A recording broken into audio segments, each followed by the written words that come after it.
राधे राधे दोस्तों। तो हमारे इस अध्याय के हमने फर्स्ट भाग में देखा था और श्रीमद् भगवद गीता का पहला और दूसरा अध्याय हमने पढ़ा था, जिसमें हमने जाना था कि श्रीमद् भगवद गीता पढ़ने के क्या कारण हैं और पढ़ने के क्या फ़ायदे हैं, जिसमें भगवान श्री कृष्ण ने स्वयं बताया था इसके बारे में। तो आज हम हमारे दूसरे भाग में अध्याय 3 से शुरू करेंगे, जिसमें अर्जुन बोलते हैं, हे जनार्दन, यदि आपको कर्म की अपेक्षा ज्ञान श्रेष्ठ मानने हैं तो फिर केशव मुझे भयंकर कर्मों से क्यों लाते हैं। आप मिले हुए से वसनों में मेरी बुद्धि को मानो मोहित कर रहे हो, इसलिए उस एक बात को निश्चित कह के कहिए जिससे मैं कल्याण को प्राप्त हो जाऊं। श्री भगवान बोले, हे निष्पाप, इस श्लोक में 2 प्रकार की निष्ठा मेरे द्वारा पहले से ही कही गई है, जिसमें सांख्य की योग निष्ठा तो ज्ञान योग से तथा ज्ञान योग की निष्ठा कर्म योग से होती है। मनुष्य न तो कर्मों का आरंभ किए बिना निष्कर्मता से यानी योग निष्ठा को प्राप्त होता है, न ही कर्मों में केवल त्याग मात्र से सिद्धि यानी सांख्य के योग को प्राप्त होता है। निसंदेह कोई भी मनुष्य किसी भी काल में क्षण मात्र भी बिना कर्म किए नहीं रह सकता, क्योंकि सारा मनुष्य समुदाय प्राकृतिक जनित गुणों द्वारा परवश हुआ है। कर्म करने के लिए बाध्य किया जाता है। जो मूढ़ बुद्धि मनुष्य समस्त इंद्रियों को हठपूर्वक ऊपर से रोक कर मन में उन इंद्रियों को विषयों का चिंतन करता रहता है, यह मिथ्याचारी अर्थात दंभी कहा जाता है। अर्थात जिस अवस्था में प्राप्त हुए पुरुष के कर्म अकर्म हो जाते हैं, अर्थात फल उत्पन्न नहीं कर सकते, उस अवस्था का नाम निष्कर्मता है। किंतु हे अर्जुन, जो पुरुष मन में इंद्रियों को वश में करके असनासक्त हुआ समस्त इंद्रियों द्वारा कर्म योग का आचरण करता है, वही श्रेष्ठ है।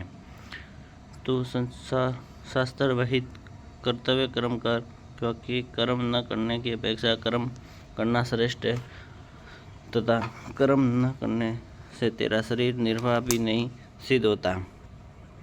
यज्ञ के निर्मित किए जाने वाले कर्मों से अतिरिक्त दूसरे कर्मों में लगा हुआ है, यही मनुष्य समुदाय कर्मों से बनता है।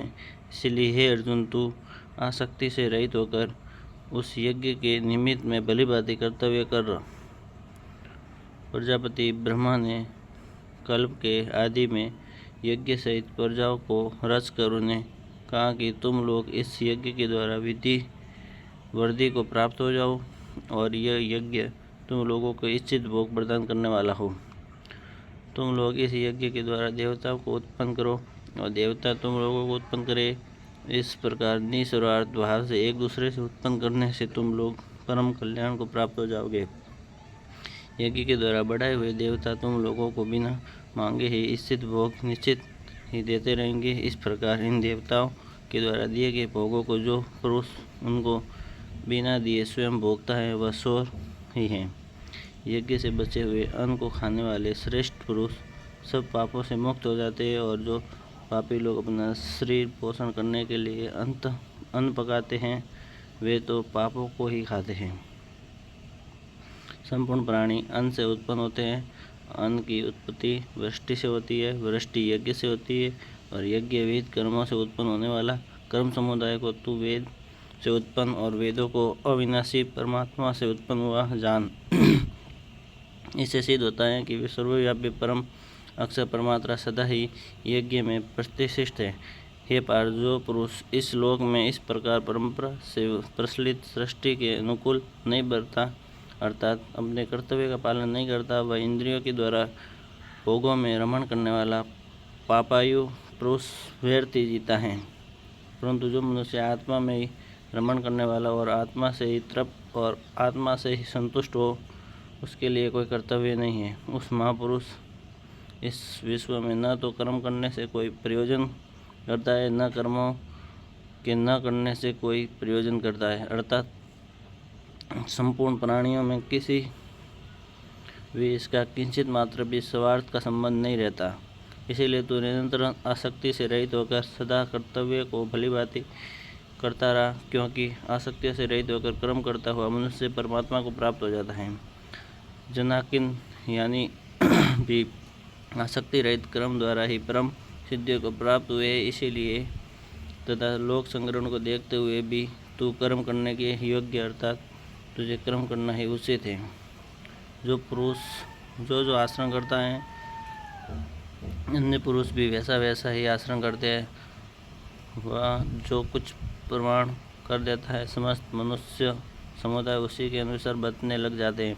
हे अर्जुन, मुझे इन तीनों लोकों में न तो कुछ कर्तव्य और न ही कोई प्राप्त करने योग्य वस्तु अप्राप्त है, तो मैं भी कर्म में ही बरतता हूँ।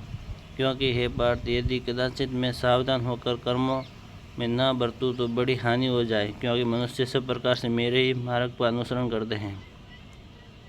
अर्थात भगवान स्वयं कृष्ण ने भी कहा है कि कर्म करना ही सबका कर्तव्य है। अर्थात मैं भी अगर यहाँ पे कर्म ना करूँ, मैं चाहूँ तो एक इशारे मात्र से पूरा युद्ध खत्म कर सकता हूँ, लेकिन ऐसा करने से सारे मनुष्य मेरा ही अनुसरण करेंगे, इसलिए मैं ऐसा नहीं कर सकता। तो कर्म करना ही सबसे ऊपर है। इसीलिए यदि मैं कर्म न करूँ तो सब मनुष्य नष्ट भ्रष्ट हो जाए और सकारात्मक करने वाले हो जाएं तथा इस समय प्रजा को नष्ट करने वाला बनूं। हे भारत, कर्म में आसक्त हुए अज्ञानी जन जिस प्रकार कर्म करते हैं, आसक्ति रहित विद्वान भी लोक संग्रहण करना चाहते हुआ इसी प्रकार कर्म करे।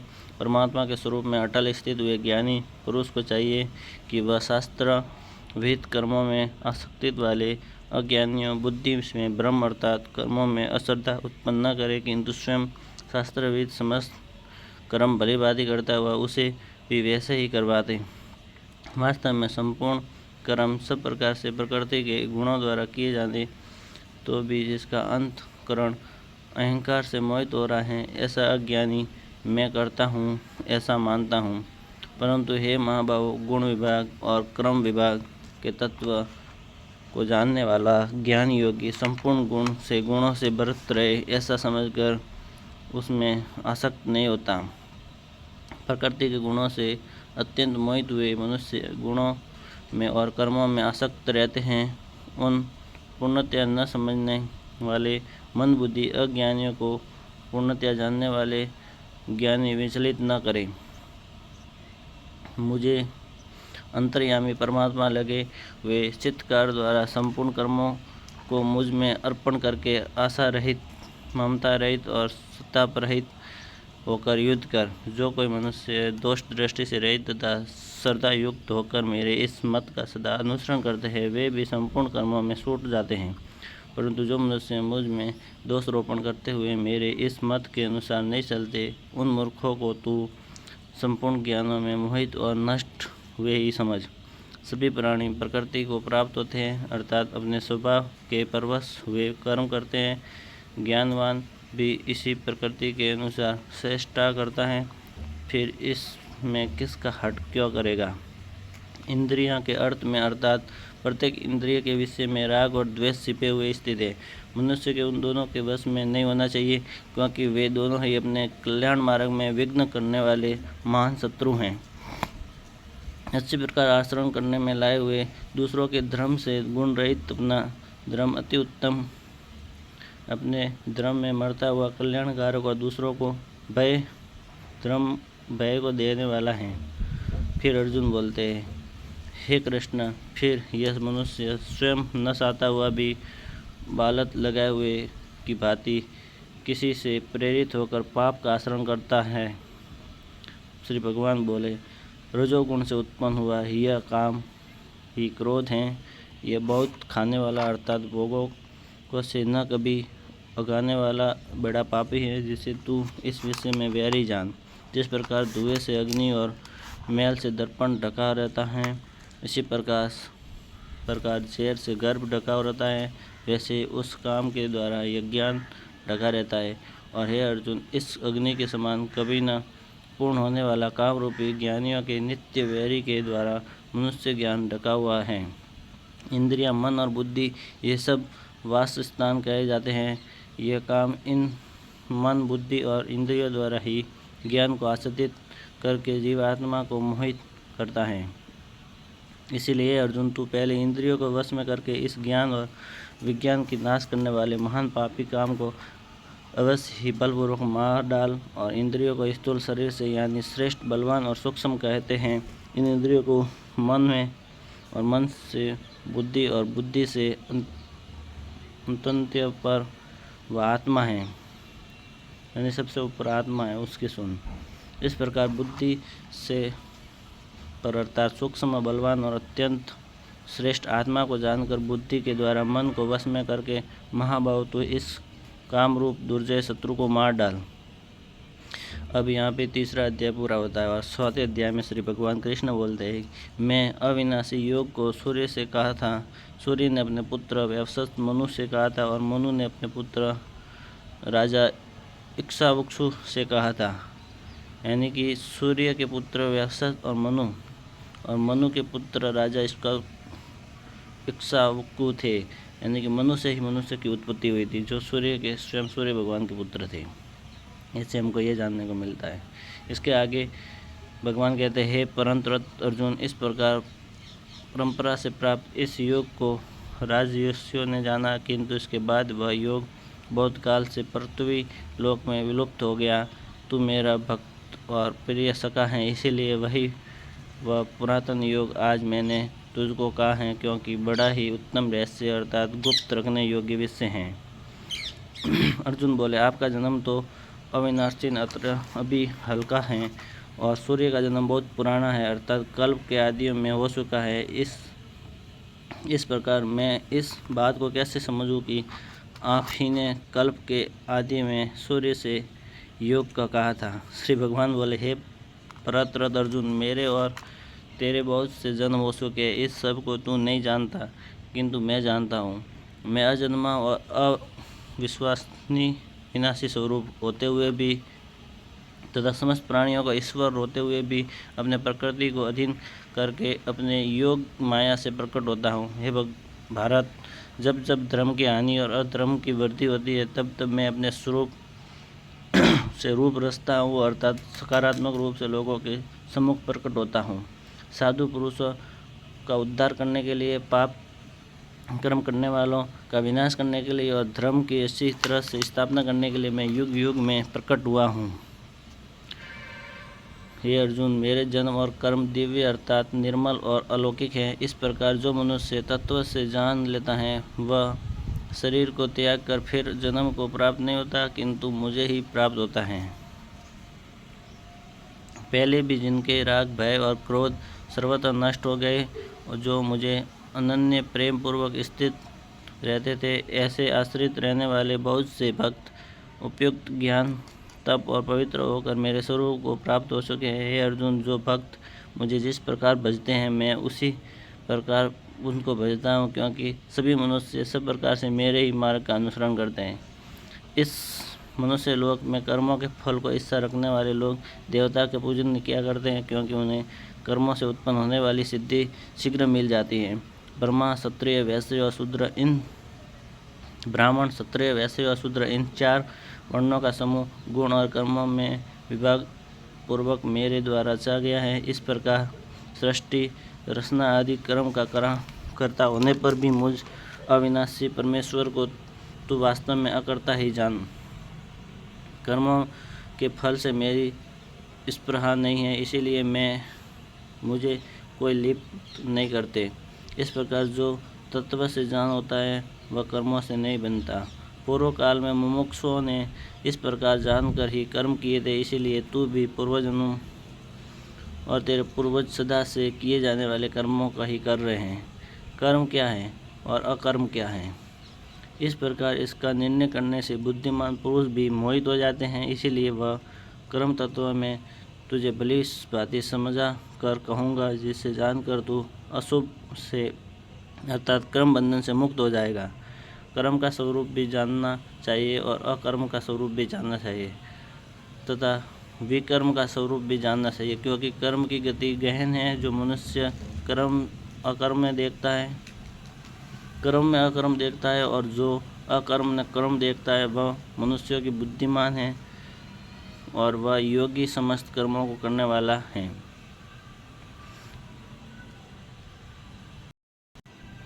जिसके संपूर्ण शास्त्र सम्मत कर्म बिना कामना और संकल्प के होते हैं तथा जिससे समस्त कर्म ज्ञान रूप अग्नि के द्वारा भस्म हो गए हैं, उस महापुरुष को ज्ञानी जन भी पंडित कहते हैं। जो पुरुष समस्त कर्मों और उनके फलों में आसक्ति सर्वथा त्याग करके संसार के आश्रय से रहित हो गया है और परमात्मा नित्य तृप्त है, वह कर्मों में भली भांति बरतता हुआ वास्तव में कुछ भी नहीं कर सकता। जिस अंतःकरण से इंद्रियों के सहित शरीर जीता हुआ और जिससे समस्त भोगों की सामग्री का परित्याग कर दिया है, ऐसा आसक्त रहित पुरुष केवल शरीर संबंध कर्म करता हुआ पापों को प्राप्त नहीं होता। जो बिना इच्छा के अपने आप प्राप्त हुए पदार्थों से सदा संतुष्ट रहता है, जिससे ईर्ष्या का सर्वत्र अभाव हो जाता है और जो हर्ष शोक आदि द्वंद्वों से सर्वथा अतीत हो गया है, ऐसा सिद्ध और असिद्ध सम रहने वाला कर्मयोगी कर्म करता हुआ भी उससे नहीं बनता। जिसकी आसक्ति सर्वथा नष्ट हो जाई है, जो देह अभिमान और ममता से रहित हो गया है, जिसका चित्त निरंतर परमात्मा के ज्ञान में स्थित रहता है, ऐसा केवल यज्ञ संपदा के लिए कर्म करने वाले मनुष्य संपूर्ण कर्म भली भांति विलीन हो जाते हैं। जिस यज्ञ में अर्पण अथवा स्तुवा आदि भी ब्रह्मा हैं और हवन किए योग्य द्रव्य भी ब्रह्मा हैं तथा ब्रह्मा रूप कर्ता के द्वारा ब्रह्म रूप अग्नि आहुति देना रूप क्रिया भी ब्रह्म है। उस ब्रह्म कर्म में स्थित रहने वाला योगी द्वारा प्राप्त किए जाने वाले फल भी ब्रह्म है। यानी कि जो कुछ भी हम कर्म करते, जो हम यज्ञ करते, जो आहुति देते, वो सब ब्रह्म है और ब्रह्म के बिना कुछ नहीं है। ब्रह्मा यानी कि संपूर्ण सृष्टि को बनाने और रचयिता। दूसरे योगी जन देवताओं के पूजन रूप यज्ञ ही भली भांति अनुष्ठान किए करते हैं और अन्य योगी जन परमात्मा स्वरूप अग्नि से अभेद दर्शन रूप यज्ञ के द्वारा ही आत्म रूप ज्ञान का हवन किया करते हैं।